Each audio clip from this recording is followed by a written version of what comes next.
Terima kasih Anda masih menyaksikan Rosi. Saya mengundang Pak Said Didu karena Pak Said Didu termasuk satu dari kelompok pertama dalam rangkaian pertemuan para tokoh dengan Presiden Prabowo Subianto.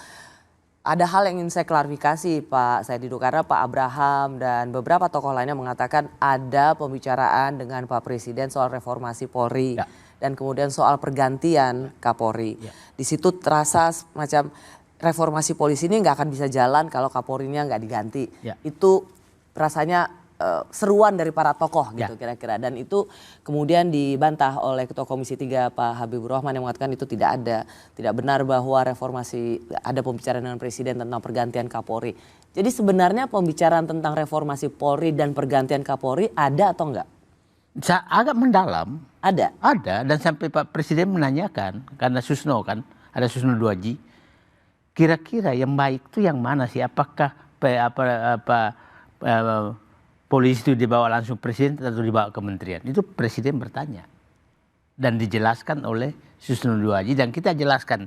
Dan memang nuansa pertemuan malam itu kita menyatakan bahwa Pak, ini tuntutan publik tentang Kapolri ini tidak bisa diabaikan. Karena seakan-akan apapun yang Presiden lakukan, kalau ini tidak dilakukan itu seakan-akan Presiden takut kepada Kapolri. Itu intinya. Nah, dan malam itu menurut saya terklarifikasi bahwa anggapan kita selama ini kan selalu publik menyatakan dia tidak berani mengganti karena mungkin ada alas budi atau mungkin ada sesuatu yang dia pegang. Itu kan yang ada di publik. Nah, malam ini terbantahkan menurut saya. Karena balas budi maksudnya karena kemenangan Pak Prabowo dan Mas Gibran adalah karena juga campur tangan Parcok. Dan dijelaskan bahwa, dan datanya ada yang menjelaskan bahwa pada saat itu Parcok ini konsentrasi memenangkan partainya Kaisang. PSI. Bukan memenangkan Prabowo.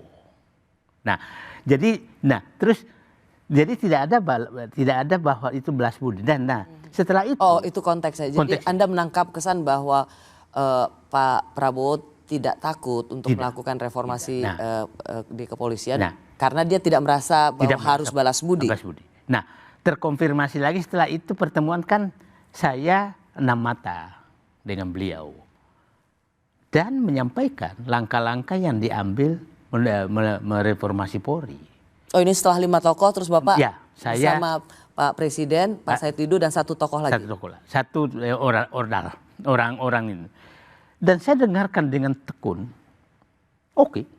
Jadi saya menyatakan ke publik rencana Presiden melakukan reformasi Polri itu menurut saya sudah jalan yang benar dan mencapai titik tertentu yang saya oke.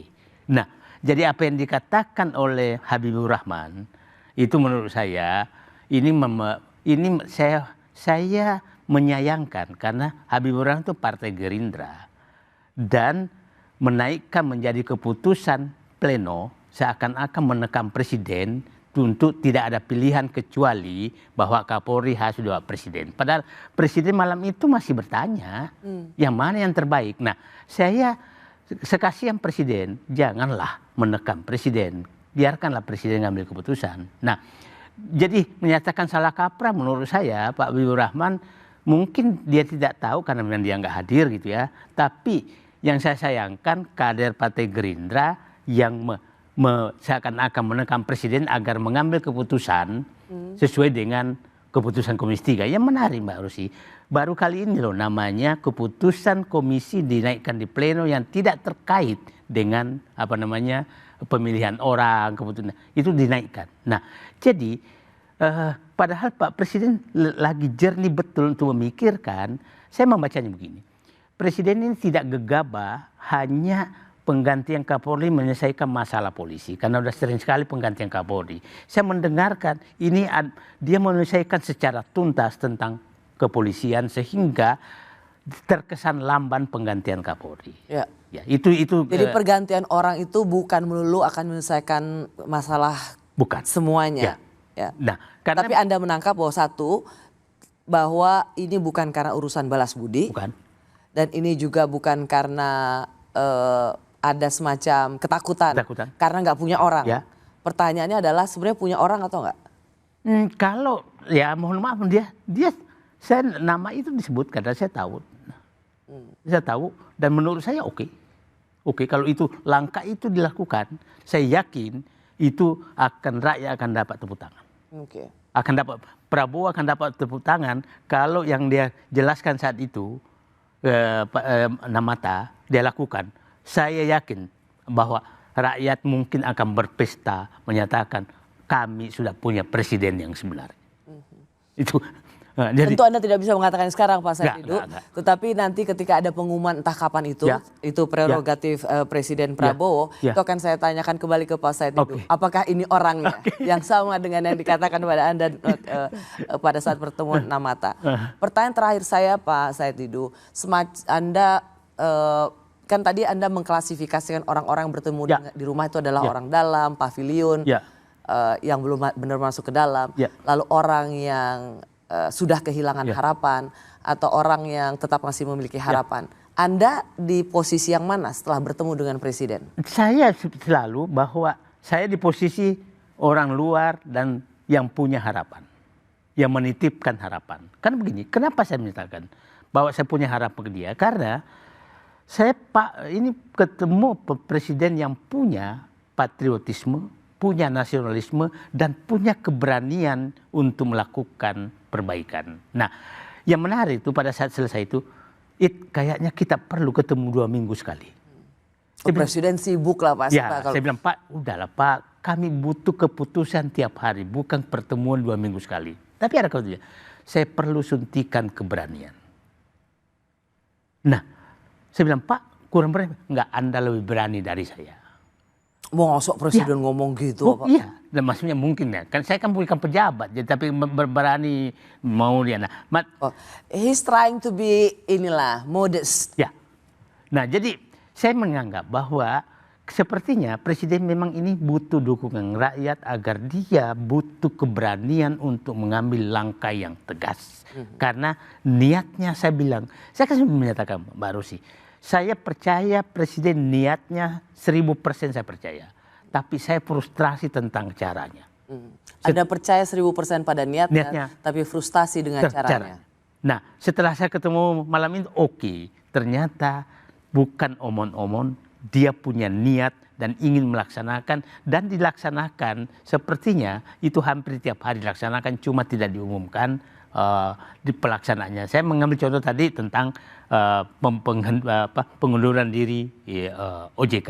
Nah, ini saya berharap, yang problemnya sebenarnya adalah Pak Presiden tidak punya jubir yang menyampaikan apa yang sudah dilaksanakan. Yang mampu mengartikulasikan apa yang menjadi prinsip-prinsip atau landasan berpikir mengapa ia mengambil keputusan ini. Karena terlihat sekali misalnya soal Board of Peace itu. Nah, begitu para mantan Menlu atau sekelas Pak Dino Jalal kemudian bisa memahami karena hanya itu yang ada di meja kan, pilihan satu-satu yang harus diambil dan bisa punya peluang untuk keluar kalau itu tidak sesuai.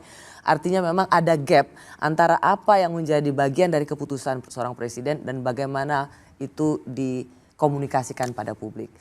Jadi Pak Said Didu siap jadi jubir Pak Presiden? Saya mungkin lebih bermanfaat bersama rakyat di luar untuk membantu Presiden di dalam untuk melaksanakan apa yang dia cita-citakan. Untuk begini, negeri ini butuh pemimpin yang kuat karena kerusakannya harus dihentikan. Jangan kembali lagi. Saya mengingatkan teman-teman yang menganggap oposisi, hentikan sekarang kita mendukung si A, si B, si C. Karena faktanya oligarki juga di belakang mereka. Itu yang, akhirnya kalau kita mendukung si A, maka dia jual kita ke oligarki. Nah, jadi udahlah, kita sekarang punya agenda mengembalikan kedaulatan. Nah, yang menarik pada saat Pak Presiden, saya besok akan rapat tentang pembentukan gerakan merebut kembali kedaulatan. GMKR itu? GMKR. Langsung aku dukung. Aku depan. Spontan. Artinya memang di kepala beliau dulu itu bahwa kedaulatan ini harus dikembalikan. Secara prinsip pasti setuju. Tetapi ketika ada salah satu tokoh yang mengatakan adili Jokowi, makzulkan Gibran, saya rasa itu belum tentu juga sejalan dengan apa yang menjadi rasanya presiden. Saya pikir ya, itu ya. Tapi saya bilang menyatakan begini. Saya tanya teman-teman, kenapa ini muncul? Dia bilang, karena inilah yang menghambat kedaulatan dikembalikan. Kan 3 di situ kan. Reformasi Polri, ya tangkap adanya Jokowi dan saya bilang kenapa ini masuk? Enggak, ini penghambat kembalinya kedaulatan. Jadi, tapi saya yakin betul. Kan begini, Pak Prabowo kan begini.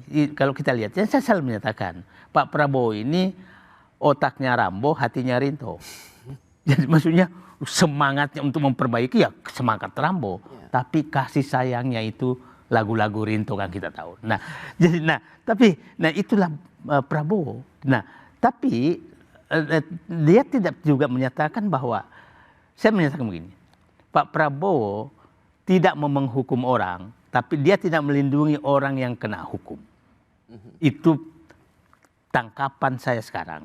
Pak Prabowo tidak ada niat menghukum orang, tapi tidak mau membela orang yang memang melanggar hukum. Oke, clear kalau begitu. Clear.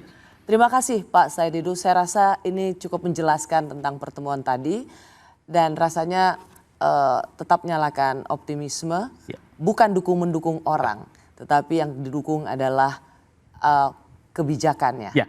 Terima kasih ya Pak Said Didu. Terima kasih. Selamat malam. Dan terima kasih juga bagi Anda yang telah menyaksikan Rosi. Kita jumpa lagi Kamis depan hanya di Kompas TV, independen, terpercaya. Sampai jumpa.